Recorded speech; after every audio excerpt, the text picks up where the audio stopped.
Peço que prepare seu coração para uma palavra que pode mudar o rumo de sua vida, pois tenho certeza que Deus irá falar contigo. Fique até o fim e não se esqueça de comentar sobre a mensagem. Deixa seu like e compartilhe. Olha para mim, por favor. Entenda esse momento vivido pelo povo de Israel. Deus tinha prometido tirar o povo do Egito e tirou, mas prometeu levar eles até uma terra que mana leite e mel.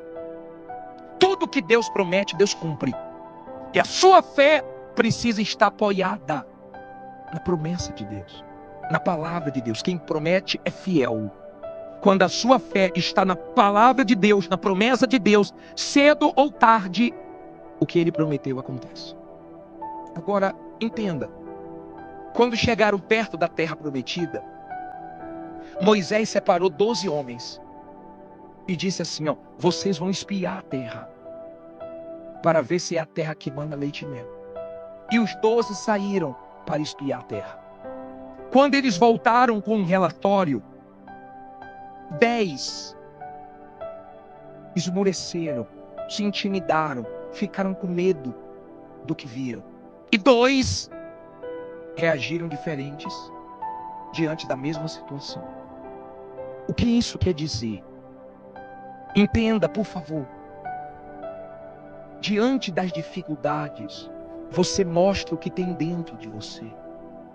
Você não pode achar que as coisas de Deus vão acontecer na sua vida de mão beijada.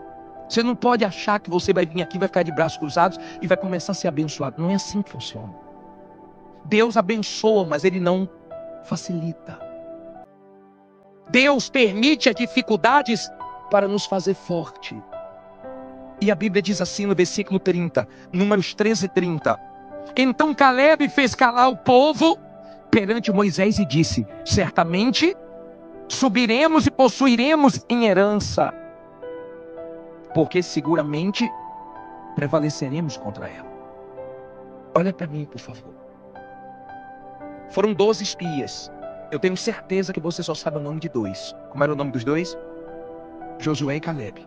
Eu tenho certeza que você não sabe o nome dos 10. Nem eu sei. Por quê?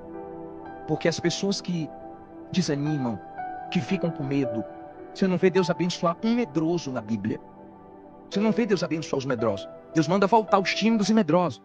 Você vê Deus abençoando prostitutas. Você vê Deus abençoando pessoas que viviam no pecado e se arrependeram. Mas você não vê Deus trabalhando com medrosos.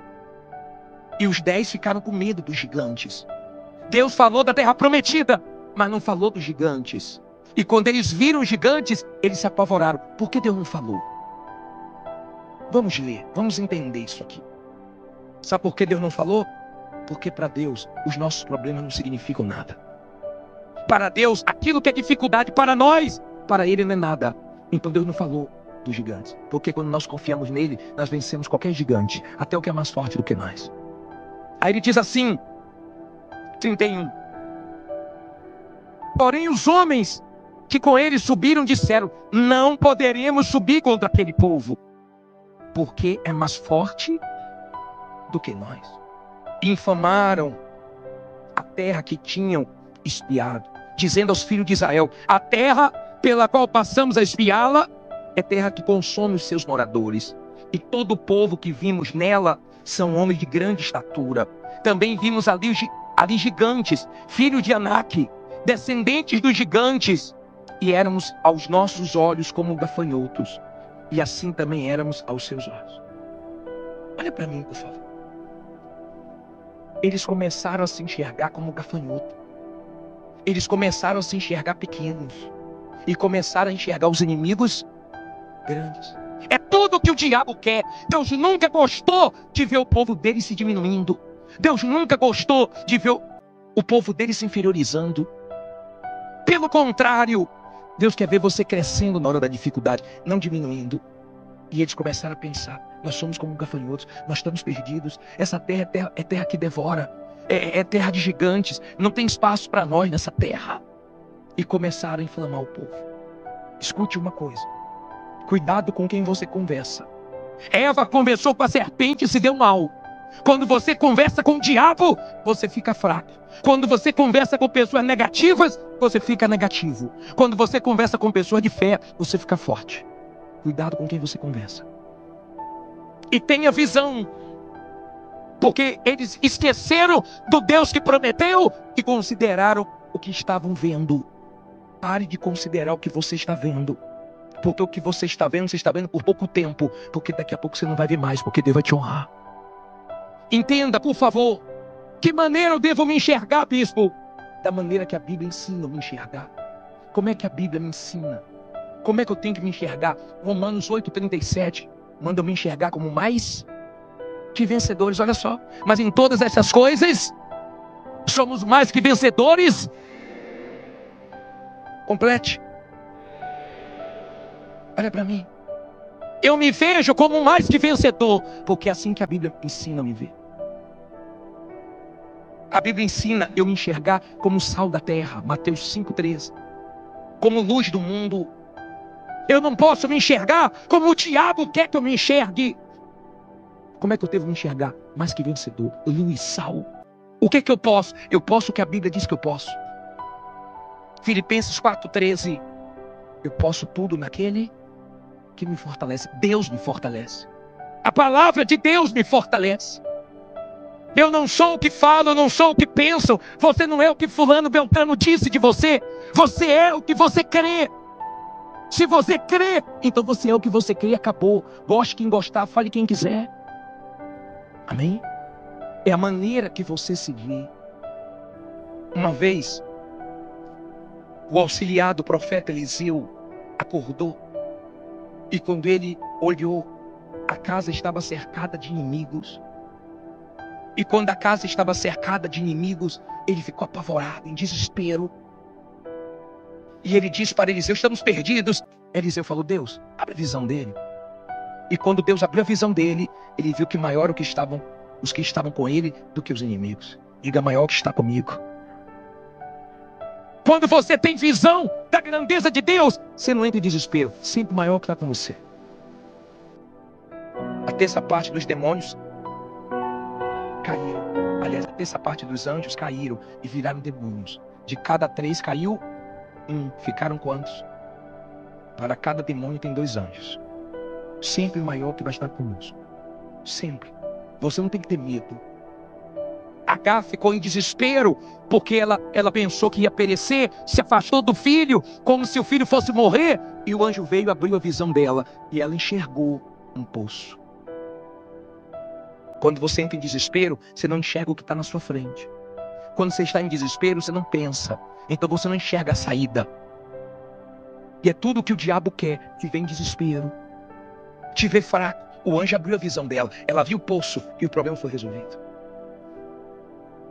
Entenda, esses homens começaram a desanimar todo o povo. Eles fizeram mais mal para o povo do que os inimigos. Só que os inimigos não tinham visto eles. Não eram os inimigos que disseram que eles eram fracos. Eles que começaram a se ver. Já viu aquela pessoa que nem está falando de você, mas você acha que ela está falando de você? Que você começa a ver coisas que não existem. Você conhece gente assim? Que você tem que ter cuidado, porque se ela estiver conversando com alguém, ela está falando dela. Eles se inferiorizaram, eles se diminuíram, mas eles não eram pequenos. Deus prometeu. Se Deus prometeu, você vence gigantes, você vence leão, porque foi Deus que prometeu. Deus não brinca com a palavra dele. Agora você tem que crer na palavra dele, crer como Josué e Caleb criam. Sabe o que é que eles disseram? Leia 14, versículo 1. Leia o 14, versículo 1. Você vai ver o que foi que destruiu eles, o povo. Então toda a congregação levantou a sua voz e o povo chorou naquela noite. E todos os filhos de Israel fizeram o quê? Não ouvi. Murmuraram contra Moisés e contra Arão. E toda a congregação lhes disse: quem dera tivéssemos morrido na terra do Egito. Ou quem dera tivéssemos morrido neste deserto. E porque o Senhor nos traz a esta terra para cairmos à espada e para que nossas mulheres e nossas crianças sejam por presa? Não nos seria melhor voltarmos para quê? Ao Egito. e diziam uns aos outros: constituamos um líder e voltemos aonde? Ao Egito. Então Moisés e Arão caíram sobre os seus rostos perante toda a congregação dos filhos de Israel. E Josué, filho de Num, e Caleb, filho de Jafoné, dos que espiaram a terra, rasgaram as suas vestes e falaram a toda a congregação dos filhos de Israel, dizendo: a terra pela qual passamos a espiar é terra muito boa. Se o Senhor se agradar de nós, então nos porá nesta terra e nos dará terra que mana leite e mel. Olha para mim, por favor. Eles murmuraram. Sabe por que esse povo morreu no deserto? Deserto não mata pessoas de fé. Deserto não matou Josué e Caleb. Deserto mata murmurador. Se você ler 1 Coríntios 10:10, você vai ver que o murmurador é entregue ao destruidor. Leia, por favor. Leia. E não murmureis, como também alguns deles murmuraram e pereceram pelo destruidor. O diabo, na hora difícil, fica se alimentando da murmuração. Deus odeia a murmuração. Deus odeia a pessoa ficar o tempo inteiro murmurando. Nem você aguenta, quanto mais Deus. O deserto não mata a pessoa de fé. O deserto não fez mal para Josué e Caleb. Porque quem é da fé sabe que deserto é lugar de passagem, não de moradia. É um tempo, mas você sai aprovado. Era para eles ficarem 40 dias no deserto e saírem aprovados. Mas morreram no deserto e ficaram 40 anos. Jesus ficou quantos dias no deserto? 40! Mas saiu aprovado. Saia do seu deserto aprovado. Não traga ninguém para o seu deserto. Não queira comiseração de ninguém. Enfrente seu deserto com Deus. Josué e Caleb disse: se o Senhor se agradar. O Senhor, quem é da fé, sempre está dizendo o quê? Se o Senhor me ajudar, eu venço esse gigante como se devora um pão. Se o Senhor me ajudar, eu saio dessa. Se o Senhor me ajudar, vai ter solução, vai ter saída. O Senhor. Porque quem é de Deus conta com Ele. Amém? Se o Senhor se agradar de nós vamos devorar eles. Que a terra é boa, é. Se vocês estão com medo, é problema de vocês. Mas Deus vai nos dar essa terra, porque Ele prometeu. Josué e Caleb ficaram irados. Porque quando você é da fé, você não gosta que ninguém fique confessando derrota. Você lembra daquele desenho que o Willy Wonka? Ó céu, ó vida. Lembra? Quem lembra disso? Quem é da minha idade pra cima lembra. Ó céu, ó vida, ó que mundo cruel. Tem gente que gosta disso. Hã? Parece aquela galinha dando que fica: fraco, tô fraco, tô fraco, tô fraco. Hã? Se você confiar em Deus, esse ano vai ser o melhor para você. Se você não confiar em Deus, você está perdido. Porque não vai ter ninguém para te ajudar. Você tem que confiar em Deus. Porque Ele existe, Ele é Deus. E Ele quer ver pessoas fortes. Porque se dependesse dos 10 espias, ia tudo por água abaixo. Mas se dependesse de Josué e Caleb, eles tomavam posse. Diga: eu vou tomar posse. Eu não sei o que Deus tem para você. Eu não sei se você está no meio de um deserto.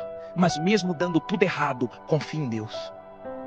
Mesmo dando tudo errado, mesmo saindo do teu controle, mesmo acontecendo o contrário do que você esperava, continue confiando em Deus, mas confia mesmo. Se você continuar lendo, você vai ver que Deus ficou irado com o povo. Eles quiseram apedrejar Moisés. E a glória de Deus veio para impedir. O medo deles. O medo faz você ficar pequenininho. O medo faz um vira-lata virar um pitbull. Corra de um vira-lata para você ver se ele não cresce. Se você parar e fizer assim, ó, ele corre. Mas o seu medo faz ele crescer. O medo faz você escutar vozes, barulho que não existe. O medo dá força ao diabo. Eles estavam com medo. Eles estavam olhando para os gigantes e se diminuindo. Tem gigantes. Tem desafios, porque Deus nunca falou que ia ser fácil. Nunca. Mas tem um Deus maior do que tudo.